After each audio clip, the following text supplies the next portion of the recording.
गया था। उसे कियाओ शीशी पर विश्वास नहीं था, लेकिन वह खुद को छुड़ा नहीं सका। लेकिन आज मेरा पेट भरा हुआ है, उसने सोचा। जब वो बेवकूफ औरत मुझे सौंप देगी बेवकूफ सफेद भालू, मैं भागने का कोई मौका जरूर ढूंढ लूंगा। जब उसने देखा कि वह हिलना बंद कर चुका है, तो कियाओ शीशी सफेद परिवार की ओर मुड़ी। भालू, कैसा रहेगा अगर मैं कियाओली से माफी मंगवाऊं और बदले में आपको एक मछली दूं? जानवर, व्हाइट बेयर बीस्टमैन परिवार ने एक दूसरे की ओर देखा और सोचने लगे कि कियाओ ऐसा क्यों कर रही है। शीशी का मन अचानक ही बदल गया, लेकिन वे शर्तों को स्वीकार करने के लिए तैयार थे। आखिरकार बर्फ पर खाना ढूंढना मैदानों में रहना आसान नहीं था, यहां तक कि उनके लिए भी। अच्छा, उनकी सहमति देखकर कियाओ शीशी ने धीरे से कियाओली के कंधे पर थपथपाया। कियाओली, उनसे माफी मांगो। कियाओली का छोटा सा चेहरा तनाव से भर गया और उसने ठंडे स्वर में कहा, उसने पहले मेरा खाना चुरा लिया था और उन्होंने कभी माफी नहीं मांगी। ये सुनकर सफेद भालू का बच्चा क्रोधित हो गया। तुमने ही तो चोरी की थी, सबसे पहले मेरी ओर से।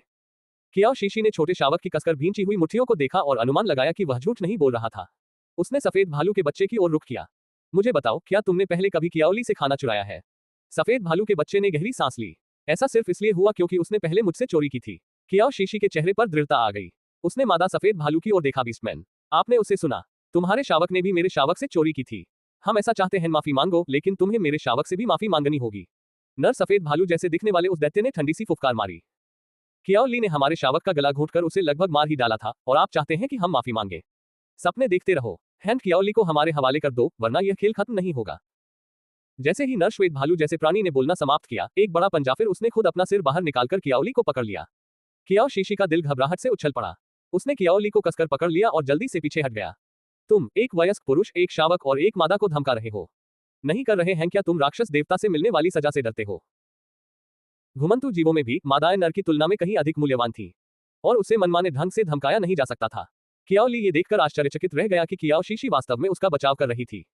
कियाओ की बात सुनकर नर श्वेत भालू दैत्य मानव एक पल के लिए झिझका। शीशी के शब्द, उसे राक्षस देवता के दंड का भय था। उसकी झिझक देखकर कियाओ शीशी ने आगे बढ़ना जारी रखा। जैसा कि मैंने कहा, हम तैयार हैं। आज जो हुआ उसके लिए माफी मांगो, लेकिन तुम्हारे शावक को भी माफी मांगनी चाहिए। कियाओली को उसके पिछले कृत्यों के लिए दंडित किया जाना चाहिए। नर श्वेत भालू जैसे दिखने वाले जीव ने मादा की ओर रुख किया और उसे ऐसा करने दिया। फैसला, कियाओली को पीटने की तुलना में महिला श्वेत भालू बीस्टमैन उसे खाने में ज्यादा दिलचस्पी थी।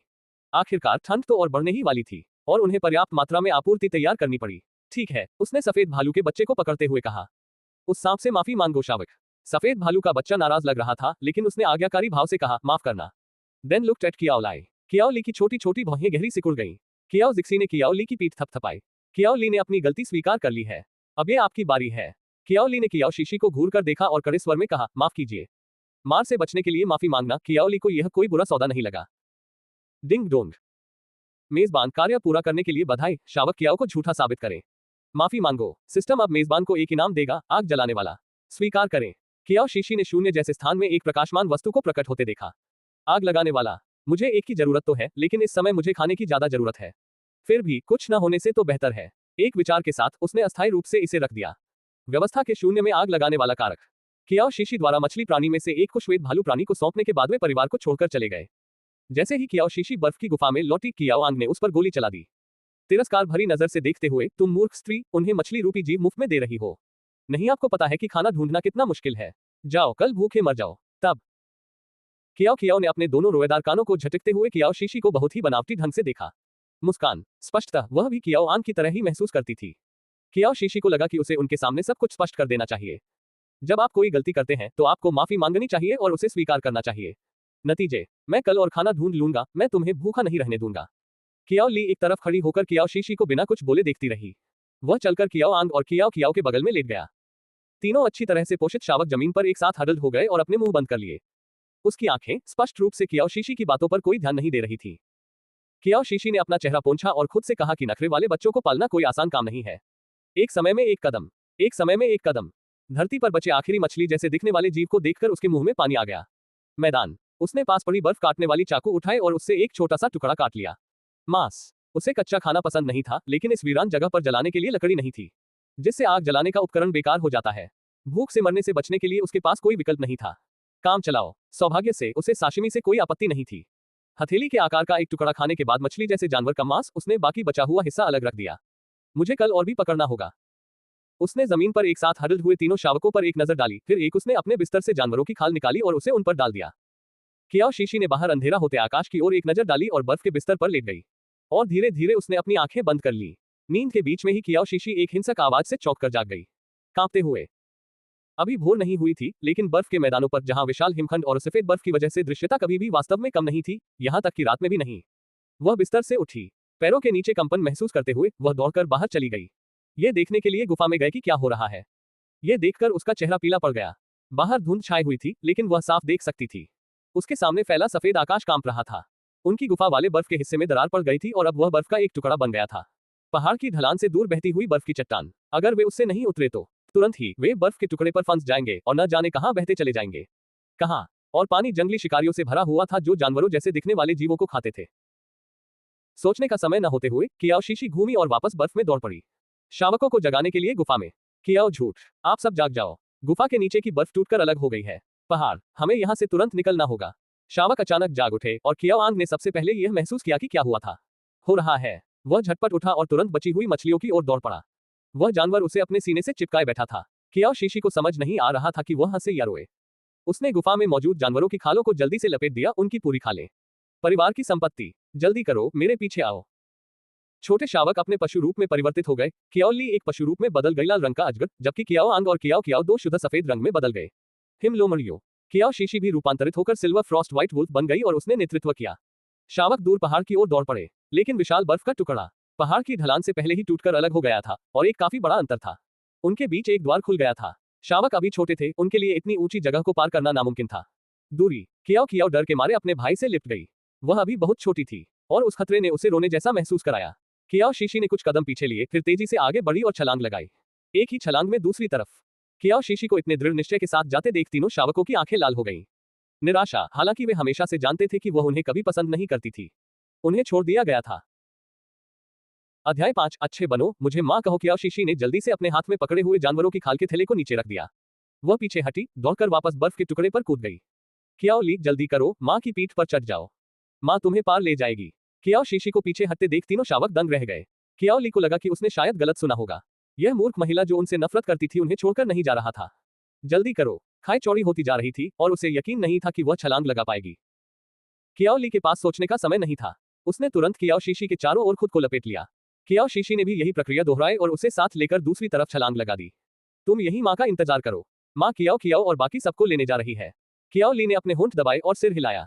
कियाओ शीशी फिर से पीछे हट गई और आगे बढ़ी। कियाओ आंग पार, एक और जाने के लिए। कियाओ शीशी ने आखिरी बार पीछे की ओर छलांग लगाई, तभी अचानक उसके पंजे फिसल गए और वह लगभग गिर ही गई पानी में। लेकिन उसकी पूंछ पानी में डूब गई और ठंड से वह बेकाबू होकर कांपने लगी। तीनों शावक हैरानी से आंखें फाड़कर देखते रह गए। वे कियाओ शीशी से नफरत करते थे, लेकिन वे उसे मरते हुए नहीं देखना चाहते थे। मूर्ख, बेवकूफ औरत। कियाओ शीशी को बर्फ के टुकड़े से चिपके रहने के लिए संघर्ष करते देख कियाओ शीशी रोते हुए उसके पास गई और उसने उसके पंजे को काट लिया, उसे ऊपर खींचने की कोशिश करते हुए। कियाओ शीशी ने दांत पीसते हुए सहारा लिया और आखिरकार वापस ऊपर चढ़ने में कामयाब हो गई। रो मत, मां ठीक है। जल्दी करो, मां की पीठ पर चढ़ जाओ। कियाओ कियाओ कियाओ शीशी की पीठ पर चढ़ गया। जैसे जैसे खाई चौड़ी होती जा रही थी, कियाओ शीशी का चेहरा गंभीर होता गया। बैकअप लेने के बाद अच्छी दूरी थी, उसने दौड़ना शुरू किया और छलांग लगा दी। कियाओ कियाओ इतनी डरी हुई थी कि उसने अपनी आंखें कसकर बंद कर ली। जब तक वे सुरक्षित रूप से उतर नहीं गए तब तक उसे कुछ समझ नहीं आया। कियाओ शीशी बर्फ पर गिर पड़ी और उसका शरीर बेजान हो गया। बेवकूफ औरत। कियाओ कियाओ ने गिरी हुई कियाओ शीशी को देखा, अपने मानवीय रूप में वापस आ गई और वह चाहती थी पास जाने की कोशिश की, लेकिन झिझकते हुए वहीं खड़ी रही। उसे समझ नहीं आ रहा था कि कियाओ शीशी ने उन्हें क्यों नहीं छोड़ा। उसे यह बहुत अजीब लगा, लेकिन वह थोड़ी खुश भी थी। कियाओ शीशी ने गहरी सांस ली और वापस अपने मानवीय रूप में आ गई। वह अभी भी अधिक थी इंसान होने की आदत हो गई है। अपने जानवरों की खाल से बने कपड़े पहनने के बाद उसने तीनों शावकों को देखा और कहा, मैं हूं अच्छा। उसके ऐसा कहने के बाद चारों ओर गहरी खामोशी छा गई, क्योंकि उनका घर नष्ट हो गया था। कियाओ कियाओ अपने छोटे हाथों से खेल रही थी, उसका मासूम चेहरा व्यथा से भरा हुआ था। कहां, हम कहां जाएंगे? कियाओ शीशी ने अपनी भौहें सिकुड़ी। वे भटकते हुए जानवर थे जिन्हें बीस्ट सिटी की जनजातियों और जानवरों द्वारा तिरस्कृत किया जाता था। वे केवल जंगली इलाकों में ही घूम सकते थे, इसलिए वह बर्फीले इलाके में रह रही थी। सबसे पहले तो मैदानी इलाके, लेकिन बर्फ के मैदानों पर जीवित रहना बहुत मुश्किल हो गया था। उसे शावकों को ले जाना पड़ा और छुट्टी। हम दक्षिण की ओर चले गए। अगर हमें कोई जनजाति मिल जाती है तो हम उनसे रहने के लिए जगह पाने का कोई न अगर हमें कोई जनजाति मिल जाती है तो हम उनसे रहने के लिए जगह पाने का कोई न कोई तरीका ढूंढ लेंगे। रहना, सबसे पहले हमें इस ठंड के मौसम में जीवित रहने पर ध्यान देना चाहिए।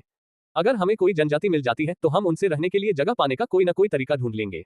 रहना, सबसे पहले हमें इस ठंड के मौसम में जीवित रहने पर ध्यान देना चाहिए। The cubs looked at each other, surprised that Kiao Shishi was actually willing to take them उसके साथ। बेवकूफ औरत, क्या तुम हमें अपने साथ ले जा रही हो? कियाओ आंग ने पूछे बिना नहीं रह सकी। जैसे ही उसने सवाल पूछना खत्म किया, कियाओ शीशी ने उसके माथे पर उंगली से मारा। वह बेवकूफ औरत क्या है? मैं तुम्हारी माँ हूं, बेशक मैं तुम्हें अपने साथ ले जाऊंगी। डिंग। सिस्टम क्वेस्ट, होस्ट को तीनों शावकों से आपको माँ कहलवाना होगा। खोज पूरी करना सिस्टम रिवॉर्ड प्रदान करेगा। मिशन की कठिनाई 3 सितारे। कियाओ जिक्सी ने गुनगुनाया, ये खोज मुझे उतनी कठिन नहीं लगती। तीनों शावकों को चुप देखकर उसने जानबूझकर अपना चेहरा सख्त बना लिया और उसने कहा, चलो मुझे माँ कहो। कियाओ कियाओ एक पल के लिए स्तब्ध रह गई। उसका गुलाबी छोटा मुंह, उसने अपने चेहरे के भाव बदले और अंत में जबरदस्ती मुस्कुराते हुए स्पष्ट और सुस्पष्ट आवाज में बात की। माँ। कियाओ शीशी मुस्कुराए और कियाओ कियाओ के कोमल छोटे कानों को सहलाया। शाबाश कियाओ कियाओ। स्पर्श से कियाओ कियाओ का छोटा सा चेहरा लाल हो गया और उसकी बड़ी बड़ी नीली आंखें मानो और भी अधिक चमके। उसने कियाओ शीशी की ओर अपनी बड़ी बड़ी आंखें झपकाई। यह मूर्ख महिला आज बहुत अजीब व्यवहार कर रही है, but I think I kind of like her like this. Kiao Ang ने नाक सिकोड़ी। कियाओ कियाओ तो बिल्कुल ही धोखेबाज है, हमेशा ढूंढ करती रहती है। ऐसा हो ही नहीं सकता, मैं इस बेवकूफ औरत को माँ कह रहा हूँ। कियाओ ली भी चुप रहा, लेकिन कियाओ शीशी पर उसकी निगाहें और भी गहरी हो गईं। कियाओ शीशी ने मुंह बनाया।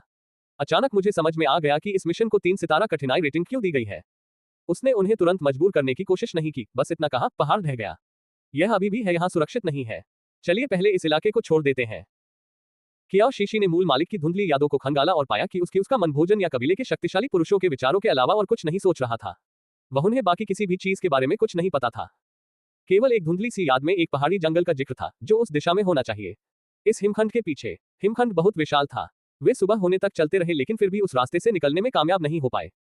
कियाओ शीशी ने मछली रूपी जीव का अंतिम भाग निकाला और उसे 4 हिस्सों में बांट दिया। उनके पास यही एकमात्र भोजन बचा था। इस भोजन के बाद उन्हें नहीं पता था कि अगला भोजन कहां मिलेगा से आएगा। लेकिन अगर वे खाना नहीं खाते थे तो शावकों के छोटे छोटे चेहरे पहले से ही पीले पड़ गए थे। अगर उन्हें कुछ नहीं मिला, अगर जल्द ही ऊर्जा खत्म हो जाती तो उसे चिंता होती कि वे नहीं पहुंच पाएंगे। आप सब यहाँ माँ का इंतजार करें, मैं ये देखने जा रहा हूँ कि आसपास कोई शिकार है या नहीं। इतना कहकर कियाओ शीशी उठी और चली गई। उसके जाते ही शावक अपने हाथों में पकड़े मछली के मांस को घूरने लगे। स्थानांतरित हो रहा है, कियाओ कियाओ ने सिसकते हुए स्वर में कहा। उसकी बड़ी नम नीली आंखें धुंधली होती जा रही थी। मैं जानता था, उसने हमें छोड़ दिया है। कियाओ आंग ने अपनी छोटी मुट्ठियां भींच ली और उसने झूठ बोला, ये कहते हुए कि वह हमें पीछे नहीं छोड़ेगी। कियाओ ली ने अपने होंठ कसकर बंद कर लिए। उसकी लाल सांप जैसी पुतलियों में एक दमित भावना झलक रही थी। वह दुख शीघ्र ही उदासीनता में परिवर्तित हो गया। कियाओ शीशी को इस बात का जरा भी अंदाजा नहीं था कि सिर्फ खाना ढूंढने जाने से ही उसे गलत समझा जाएगा। शावक। वह बर्फ पर चलकर गई। As far as the eye could see, there was only a vast expanse सफेद रंग का। उसके अलावा वहां किसी अन्य जीवित प्राणी के कोई निशान नहीं थे। उसे खाना कहां से मिलता? जब वह उम्मीद खोने ही वाली थी तभी अचानक उसके पीछे एक जबरदस्त हंगामा मच गया। कियाओ शीशी हिमखंड के पीछे छिपकर पास में घट रहे दृश्य को देख रही थी, उसके बाल अपनी बाहों को सीधा खड़ा करके। सामने बर्फ पर एक विशाल चमकीला सुनहरा बाघ जैसा जानवर एक हिरण की गर्दन को काट रहा था। जानवर। हिरण की गर्दन से ताजा खून की बूंदें बर्फ पर टपक रही थी, जिससे बर्फ चटक लाल रंग की हो गई थी। कियाओ शीशी ने अनजाने में अपनी गर्दन को छुआ और मुश्किल से सांस ली। उस क्षण उसे इस बात का स्पष्ट ज्ञान हो गया कि जानवरों की दुनिया कितनी क्रूर और भयावह थी। सुनहरे बाघ के जबड़ों में फंसा हिरण जल्द ही सांस लेना बंद कर दिया। सुनहरे बाघ जैसे जानवर ने हिरण जैसे जानवर को तुरंत घसीटकर दूर नहीं ले गया। इसके बजाय यह अचानक मुड़कर वह चली गई। कियाओ शीशी ने पास के हिरण जैसे जानवर को घूर कर देखा। उसकी भौहें दुविधा से सिकुड़ी हुई थी। खाना वहीं पर था। क्या उसे इसे लेना चाहिए या नहीं? अगर वह ऐसा नहीं करती तो उसे और शावकों को खाने के लिए कुछ नहीं मिलता। अगर उसने ऐसा किया तो क्या होगा? अगर गोल्डन क्या टाइगर बीस्ट वापस आ गया है? अंततः कियाओ शीशी की भोजन की लालसा उसकी बुद्धि पर हावी हो गई। वो हिरण जैसे जानवर के पास तेजी से आगे बढ़ी, एक बर्फ का ब्लेड निकाला और उसका एक सीन काट दिया। पैर। उसने कटे हुए हिरण के पैर को बर्फ में जल्दी से दबा दिया ताकि वह जम जाए। उस तरह से ऐसा नहीं होगा जब वह भागी तो हर जगह खून टपक रहा था। फिर उसने अपने थैले से बर्फ जैसी सफेद जानवरों की खाल का एक टुकड़ा निकाला और उसे अपने बगल में रख दिया। हिरण का मांस मानो पैर के बदले में दिया गया हो। हिरण का पैर जम जाने के बाद कियाओ शीशी एक पल भी नहीं हिचकिचाया। उसने उसे अपने कंधे पर उठाया और वापस भागी, लेकिन रास्ते में अपने निशान मिटाना भूल गई। उसके जाने के कुछ ही समय बाद गोल्डन टाइगर बीस्ट वापस आ गया। जैसे ही वह हिरण जैसे जानवर के पास पहुंचा, इसके आसपास की हवा का दबाव कम हो गया। उसकी सुनहरी आंखों की जोड़ी हिरण जैसे जानवर को घूर रही थी, जिसका अब एक पैर गायब था। उसका शिकार चोरी हो गया था। अध्याय 6। हाथ में भोजन हो तो घबराने की कोई जरूरत नहीं। उसने अपना सिर नीचे झुकाया और हवा को सूंघा, फिर उसे बर्फ जैसा सफेद जानवर दिखाई दिया। जमीन पर छिप जाओ। उसके विशाल बाघ के पंजे ने खाल को कुरेदा। उसने अनुमान लगाया कि जो भी था वह जा चुका था। इससे पीछे सुनहरे बाघ जैसे राक्षस की पीली सुनहरी पुतलियां ठंडी चमक रही थी। एक घटिया सा टुकड़ा, मेरे हिरण के एक पैर के बदले छिप जाओगे। और उन्होंने मुझसे मेरी जानकारी भी नहीं मांगी, अनुमति। सुनहरे बाघ ने खाल को झट से उठा लिया, उसे फेंकने के इरादे से, लेकिन कुछ देर सोचने के बाद उसने उसे अपनी पीठ पर डाल लिया।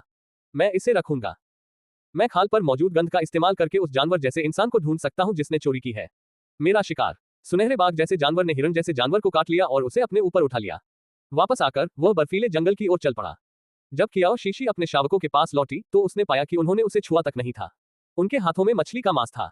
देखो माँ, तुम्हारे लिए क्या लाई है। छोटे शावक अभी भी परित्याग के दुख में डूबे हुए थे। कियाओ शीशी को हिरण का पैर धोते हुए वापस देखकर वे सब दंग रह गए। उसकी कमर से भी अधिक मोटी। तुम मूर्ख स्त्री, तुम भागी क्यों नहीं, कियाओ आंग ने अचानक कहा। कियाओ शीशी ने हिरण का पैर नीचे रखा और धीरे से उसके माथे पर थपथपाया। कैसे अशिष्ट है। आपकी माँ ने आपके लिए भोजन ढूंढने के लिए इतने सारे खतरों का सामना किया, उसके बाद आप मेरे बारे में यही सोचते हैं। कियाओ आंग ने अपना माथा पकड़ लिया। उसके सीने में उदासी भरी जकड़न थी। अचानक बिना किसी स्पष्ट कारण के उठा लिया गया।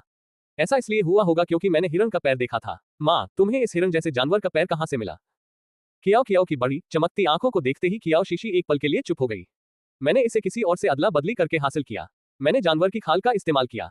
शावक इतने भोले थे कि उन्होंने और कोई सवाल नहीं पूछा। वे बस इतना ही जानते थे, बात ये थी कि उनके पास खाना था। जल्दी करो और मछली का मांस खा लो, फिर हम दोबारा सड़क पर निकल पड़ेंगे। हाथ में खाना देखकर उसका मन शांत हो गया। जब वे दोबारा रवाना हुए तो कियाओ शीशी को थोड़ा हल्का महसूस हुआ। हिरण जानवर का पैर था विशाल। अगर वे संयम से खाएं तो कम से कम 3 दिन तक उनका काम चल जाएगा। कियाओ शीशी उस जंगल के बारे में सोच रही थी जहां उसे हिरण जैसा जानवर मिला था। बर्फ से ढका जंगल होने का मतलब है कि यहाँ पहले से ही पेड़ मौजूद थे। ठंडी लहर। अगर हम उस दिशा में आगे बढ़ें तो हम इस बर्फीले मैदान से बाहर निकल सकेंगे। जब वे बर्फीले जंगल में पहुंचे तो कियाओ शीशी ने वह स्थान देखा जहां हिरण था। जानवर गिर गया था। बर्फ के उस टुकड़े से जंगल की ओर खून के निशान बने हुए थे। कियाओ शीशी के कदम लड़खड़ा गए। इसका मतलब है कि विशालकाय गोल्डन टाइगर बीस्ट पहले वाला शायद इसी जंगल में था। अगर हमारा सामना गोल्डन टाइगर बीस्ट से हो जाए और उसे पता चल जाए कि मैंने उसका हिरण चुरा लिया है, ये जानवर का मांस है, मुझे नहीं पता कि मेरी गर्दन उसके एक भी काटने को सहन कर पाएगी या नहीं। रुको, चलो जंगल में नहीं चलते। इसके चारों ओर से जाना ज्यादा सुरक्षित है। नन्हे शावकों के लिए यह पहली बार था जब वे बर्फ के मैदान से बाहर निकले थे और वे पूरी तरह से रोमांचित थे। बाहरी दुनिया के बारे में जिज्ञासा और भय दोनों के साथ, इसलिए वे सभी आज्ञाकारी रूप से आगे बढ़े। कियाओ शीशी के करीब रहा। इसी बीच पहाड़ी जंगल में सुनहरा बाघ नामक विशालकाय जीव भोजन कर रहा था। हिरण जैसा जानवर। अचानक उसने अपना सिर उठाया और उसकी नजरें एक अजीब सी हरी आंखों से मिली। काले बालों वाला लंबे दांतों वाला जानवर। काले बालों वाले लंबे दांतों वाले उस राक्षस ने छुपकर हमला करने की योजना बनाई थी। बाद सुनहरे बाघ जैसे राक्षस द्वारा देखे जाने पर उसने गुस्से में दहाड़ मारी और झपटा मारा। गोल्डन टाइगर बीस्ट ने चुनौती का सामना करने के लिए तेजी से कदम बढ़ाया। काले बालों वाला लंबे दांतों वाला जानवर सुनहरे जानवर से थोड़ा छोटा था। टाइगर बीस्ट उसका मुकाबला करने में बिल्कुल भी सक्षम नहीं था। लेकिन काले बालों वाला लंबे दांतों वाला जानवर तेज था और पलक झपकते ही देखो, ये गोल्डन टाइगर बीस्ट के पीछे था। सुनहरा बाघ राक्षस हमला करने के लिए घूमा, लेकिन अचानक उसका दिल उसे जकड़ लिया गया और दर्द ने उसे वहीं जमने पर मजबूर कर दिया। काले बालों वाले लंबे दांतों वाले जानवर ने अवसर का लाभ उठाया, अपने नुकीले दांतों से गोल्डन टाइगर बीस्ट के पैर में धंसते हुए। गर्जन। बाघ की दहाड़ आकाश में गूंज उठी। उस आवाज से कियाओ शीशी और उसके बच्चे पीले पड़ गए, उनकी निगाहें भयभीत थी। बर्फीले जंगल पर ध्यान केंद्रित किया गया। गोल्डन टाइगर बीस्ट ने होश संभाला और ब्लैक को गिरा दिया। लंबे दांतों वाला एक बालदार जानवर उसके पीछे कूदा और उसकी गर्दन पर काट लिया। गोल्डन टाइगर बीस्ट ने जोर से जकड़ लिया। जैसे ही उसने ब्लैक को स्नैप किया, लंबे दांतों वाले बालदार जानवर की गर्दन में एक और तेज दर्द की लहर दौड़ गई। दिल। उसकी आंखों के सामने अंधेरा छा गया और वह काले बालों वाले लंबे आदमी के ऊपर गिर पड़ा। दांतों वाला जानवर। उसका विशाल बाघ रूप एक छोटे कद के आदमी के रूप में वापस आ गया। सुनहरे बाल। कियाओ शीशी ने अपनी नजरें हटा ली। वह दहाड़ सचमुच बहुत भयानक थी। जल्दी चलो। शावक बुरी तरह डर गए थे। बर्फ के मैदान पर जीवन कठिन था, लेकिन उन्होंने इससे पहले कभी ऐसे भयानक जानवर का सामना नहीं किया था। अन्यथा वे इतने लंबे समय तक जीवित नहीं रह पाता। वह दहाड़ इतनी शक्तिशाली थी कि संभवतः उसने किसी भी अन्य व्यक्ति को डराकर भगा दिया होगा। मीलों दूर तक जंगली जानवर ही जानवर थे। कियाओ शीशी ने आकाश की ओर देखा। अंधेरा हो चला था। उन्हें जल्द ही आश्रय ढूंढना होगा, वरना रात हो जाएगी। तापमान इतना अधिक होगा कि वे ठंड से जमकर मर जाएंगे। कियाओ शीशी ने अपना पशु रूप धारण कर लिया और हवा को सूंघा। आखिरकार उसे मिल गया। बर्फीले जंगल के पीछे पहाड़ की तलहटी में एक छोटी सी गुफा थी। गुफा में अन्य जानवरों की कोई गंध नहीं थी। वे यहाँ शरण ले सकते हैं। रात। गुफा के अंदर ठंडी हवा लगभग पूरी तरह से अवरुद्ध थी। थकी हारी कियाओ शीशी ने जानवरों की खालें जमीन पर फैला दी। आप सभी खालों पर एक साथ हडल होकर बैठ जाते हैं। उस तरह से ज्यादा गर्मी रहेगी। शावक भी थक चुके थे। वे खालों पर हडल होकर लालसा भरी निगाहों से देख रहे थे। जमीन पर पड़े हिरण के पैर पर। वे बहुत ठंड और भूख से पीड़ित थे। कियाओ शीशी को भी भूख लगी थी। उसने अपना बर्फ काटने वाला चाकू निकाला और 3 टुकड़े काटे। हिरण की टांग से मांस निकाला और शावकों को दे दिया। जल्दी करो और खा लो। खाना खाने के बाद अच्छी नींद ले। हम आगे बढ़ते रहेंगे कल। शावकों ने मांस उठाया और बड़े बड़े निवाले लेकर उसे खाने लगे।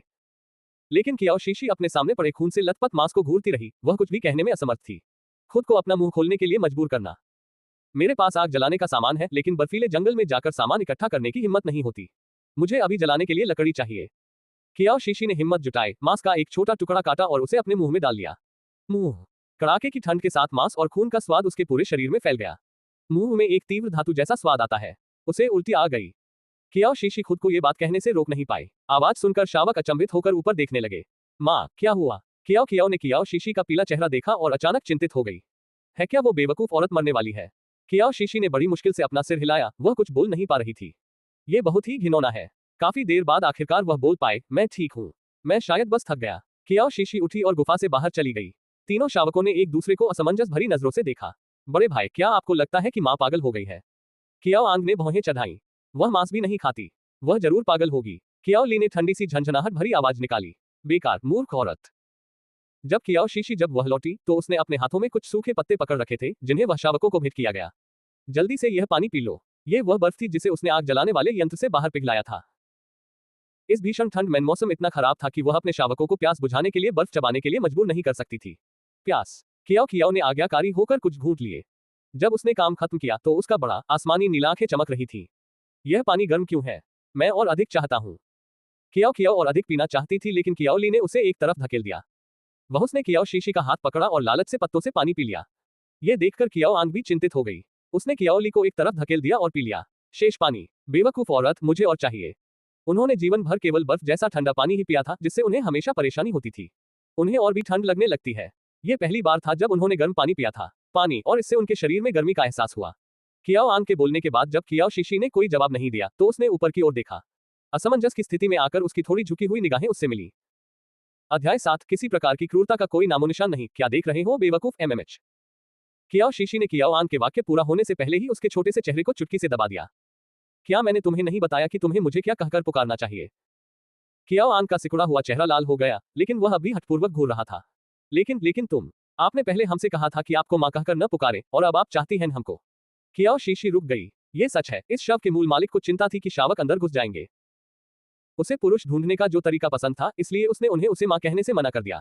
उसने आह भरी और हाथ छोड़ दिया। कियाओ ली, कियाओ आंग, कियाओ, मां को तुमसे कुछ कहना है। 3 अलग अलग आंखों के जोड़े उसे देख रहे थे। जमी हुई मैदानी भूमि अब हमारे रहने के लिए उपयुक्त जगह नहीं है।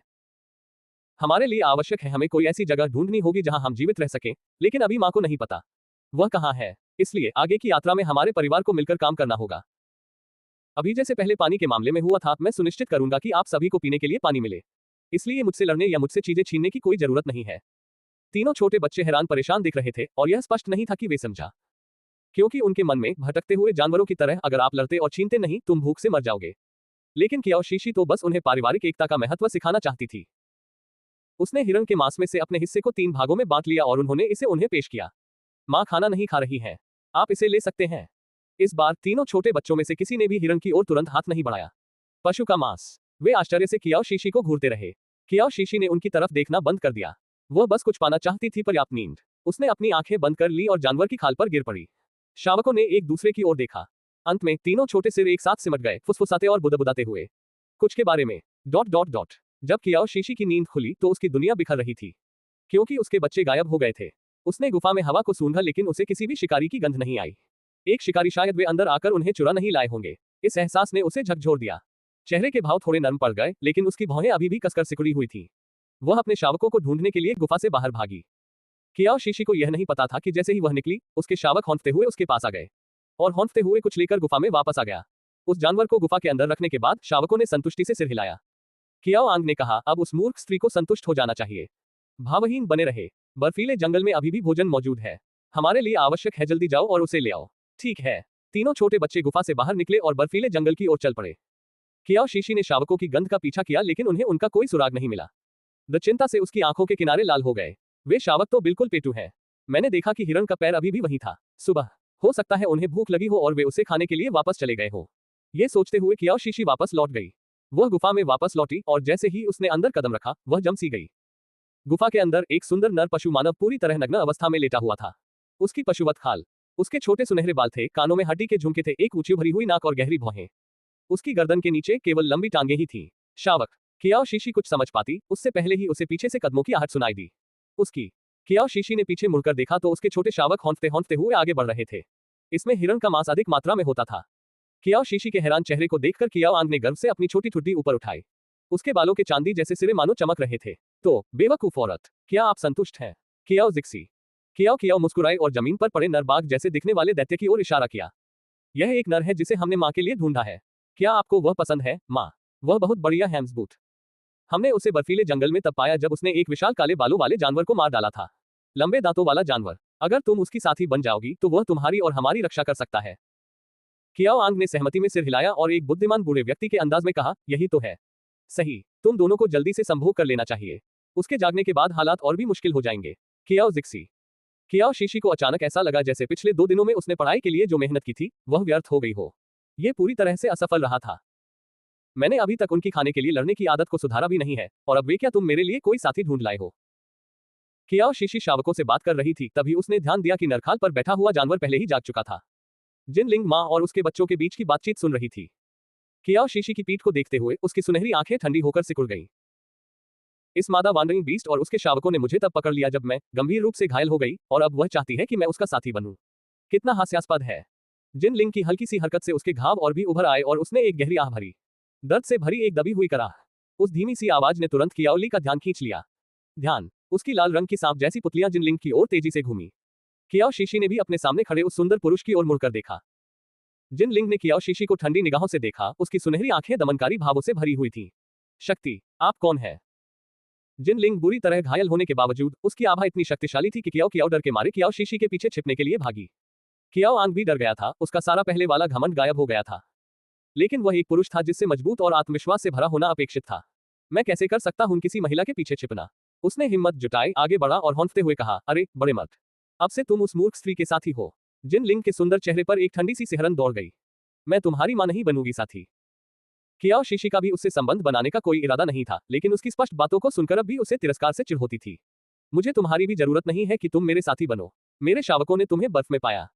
मैं जंगल में गया और आपको यहाँ ले आया ताकि आपको दूसरे शिकारियों द्वारा खाए जाने से बचा सकूं। आपको मेरे बच्चों का शुक्रिया अदा करना चाहिए, न कि वहां खड़े होकर हमें नीचा दिखाना चाहिए। जिन लिंग स्तब्ध रह गई।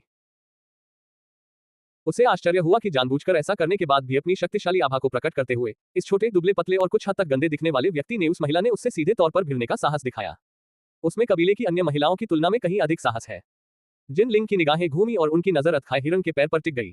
कोना, वह उस जानवर का पैर था जिसका उसने शिकार किया था, वही पैर जो चुराया हुआ। जिन लिंग की कियाओ शीशी को दी गई नजरें एक बार फिर ठंडी हो गईं। जैसा कि उम्मीद थी, भटकते हुए जानवर पूरी तरह से असभ्य। लाने के लिए धन्यवाद के रूप में मुझे गुफा तक ले जाओ, तुम उस हिरण के पैर को उपहार समझ सकते हो। कियाओ शीशी ने उसकी निगाहों का पीछा किया। जब उसने पुष्टि की कि वह किस बारे में बात कर रहा था, हिरण के पैर में कल से जो दर्द था, उसके चेहरे के भाव बदल गए। जब उसने पुष्टि की कि वह किस बारे में बात कर रहा था,